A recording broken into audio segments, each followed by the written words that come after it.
Middle ઈસ્ટમાં યુદ્ધની સ્થિતિ વચ્ચે ગેસની અછત છે। વડોદરામાં ગેસના સિલિન્ડરનો પૂરતો સ્ટોક હોવાનો દાવો પોકળ સાબિત થયો છે। એક પરિવારનો ગેસ સિલિન્ડર ખતમ થતા ચૂલા પર રસોઈ બનાવવા મજબૂર છે। 2 વખત બુકિંગ કરાવ્યા બાદ પણ સિલિન્ડર નથી આવ્યો। છેલ્લા કેટલાય દિવસથી ચૂલા પર રસોઈ બનાવું છું તેવું આ પરિવારની મહિલાનું કહેવું છે।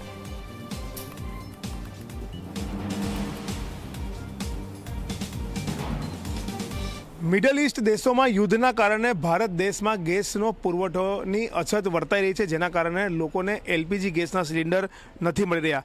આવો જ એક કિસ્સો વડોદરા શહેરમાંથી આવ્યો છે કે જ્યાં સયાજીગંજ વિસ્તારના ફરામજી કમ્પાઉન્ડમાં રહેતા 15 પરિવાર છે, તેમાંથી મોટાભાગના પરિવારના જે ગેસના સિલિન્ડર છે તે ખતમ થઈ ગયા છે, જેના કારણે લોકોને મુશ્કેલીનો સામનો કરવો પડી રહ્યો છે। લોકોએ વૈકલ્પિક માર્ગ અપનાવ્યો છે અને જે ચૂલા પર અત્યારે રસોઈ બનાવવામાં આવી રહી છે, લાકડાથી જે ચૂલો છે તે સળગાવવામાં આવી રહ્યો છે, કારણ કે આ જે ગેસનો બોટલ તમે જોઈ રહ્યા છો ઇન્ડિયન કંપનીનો, તે બોટલ છેલ્લા ઘણા દિવસોથી ખતમ થઈ ગયો છે, પણ નવો બોટલ નોંધાવ્યા બાદ પણ હજુ સુધી નથી આવ્યો। ત્યારે આપણે વાત કરીશું અંજુબેન સાથે। અંજુબેન, કયા પ્રકારની સ્થિતિ છે? કેટલા સમયથી આ બોટલ ખતમ થઈ ગયો છે?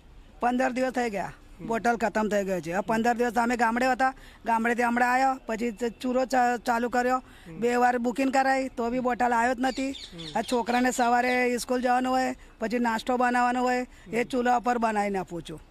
બસ આવી સમસ્યા છે। તો કોઈ બોટલ નથી આપી રહ્યું તમને? નહીં આપી દીધા બોટલ 2 વાર બુકિંગ કર્યો પણ આવતો જ નથી। કેટલી મુશ્કેલી પડી રહી છે?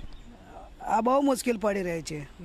બસ એ જ છે। સવાર સાંજ બધું તમે રસોઈ આવું આ ચૂલા પર જ। કેટલા મેમ્બર છે ઘરમાં? 6 મેમ્બર છે।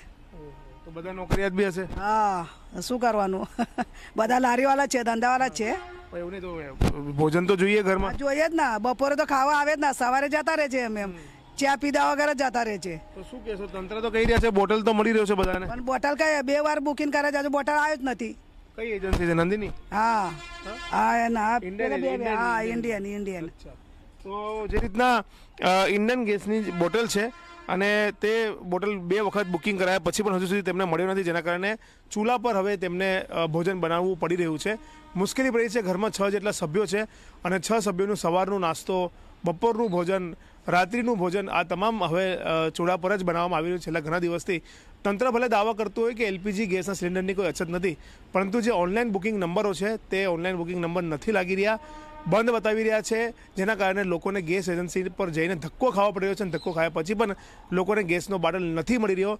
ત્યારે ચોક્કસથી તંત્રએ કાગળ પર દાવા કરવાના બદલે ફિલ્ડમાં પોતાના અધિકારીઓને ઉતારવા જોઈએ અને ઉતારીને તપાસ કરવું જોઈએ કે ખરેખર આ ગેસના બોટલો ક્યાં જઈ રહ્યા છે। કેમેરામેન મુકુંદ દવે સાથે રવિ અગ્રવાલ, ઝી મીડિયા, વડોદરા।